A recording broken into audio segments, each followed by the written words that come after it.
પાટણના સાંતલપુરમાં મુખ્ય કેનાલમાં મોટું ગાબડું પડ્યું છે। જજામ ગામ પાસે કેનાલમાં 40 ફૂટનું ગાબડું પડ્યું છે। 1.5 ફૂટ પાણીના પ્રવાહમાં કેનાલની દિવાલો પણ ધસી પડી છે। કરોડો રૂપિયાના મેન્ટેનન્સના દાવાઓની પોલ ખુલી ગઈ છે। જવાબદાર કોન્ટ્રાક્ટરોની સામે કડક કાર્યવાહીની માંગ ઉઠવા પામી છે। સમગ્ર કચ્છ બ્રાન્ચ કેનાલનું તાત્કાલિક સર્વે કરવામાં આવે તેવી પણ માંગ છે। ખેડૂતો દ્વારા વહીવટી તંત્રની સામે ભારે રોષ વ્યક્ત કરવામાં આવ્યો છે। અખ્તર મંસૂરી વધુ વિગત સાથે જોડાઈ ચૂક્યા છે। અખ્તર, જે રીતે આ કેનાલમાં ગાબડા પડ્યા છે, કેટલા સમય પહેલા રિનોવેશન કરવામાં આવ્યું હતું, કેનાલ કેટલા વર્ષોથી છે, આ અંગે નિગમ કશું કહી રહ્યું છે?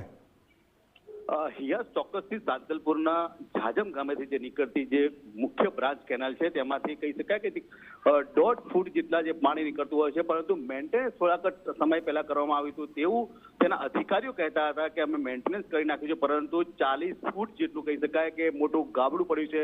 આ ગાબડાને આપણે ખરેખર ચોખ્ખું છે કહી કે આ ભ્રષ્ટાચારનું ગાબડું ચોક્કસથી કહી શકીએ, કારણ કે જે રીતે તે લોકો દાવા કરતા હોય છે કે અમે મેન્ટેનન્સ કરી દીધું છે કેનાલોને, જે વરસાદી જે પાણી આવતું તેના પહેલાથી અમે જે કરેલા જે દિવાલો છે તે દિવાલ પણ કરવામાં આવી છે, પરંતુ ક્યાંક ને ક્યાંક કહી શકાય કે આ ભ્રષ્ટાચાર અધિકારીઓ જે છે તે પોતાના એસીના અંદર બેસી રહ્યા હોય છે, ક્યાંક ને ક્યાંક કામ નથી કરતા તેવા પણ ખેડૂતો અનેક સવાલો ઉઠાવે છે। ખેડૂતોનું એક જ માંગ છે કે અહીંયા પૂરેપૂરી તે લોકોની સર્વેક્ષણ કરવામાં આવે કે આ લોકો કઈ રીતનું કામ કર્યું હતું, કેટલા સમય પહેલા અને કેટલા રૂપિયાના અંદર તે લોકોએ કામ કરવામાં આવ્યું હતું, પરંતુ ક્યાંક ને ક્યાંક અધિકારીઓ છે ફક્ત ને ફક્ત પોતાના ભ્રષ્ટાચાર કરીને પોતાના ખિસ્સા ભરતા હોય છે અને ક્યાંક ને ક્યાંક આ કેનાલોના અંદર ગાબડાઓ અવારનવાર પડતા હોય છે। ફરી એક વખત સાંતલપુરના જાજમ ગામે આ કેનાલના અંદર ગાબડા પડવાથી ખેડૂતોના અંદર અસંતુષ્ટિ દેખાઈ રહી છે। જી અખ્તર, જાણકારી બદલ આભાર।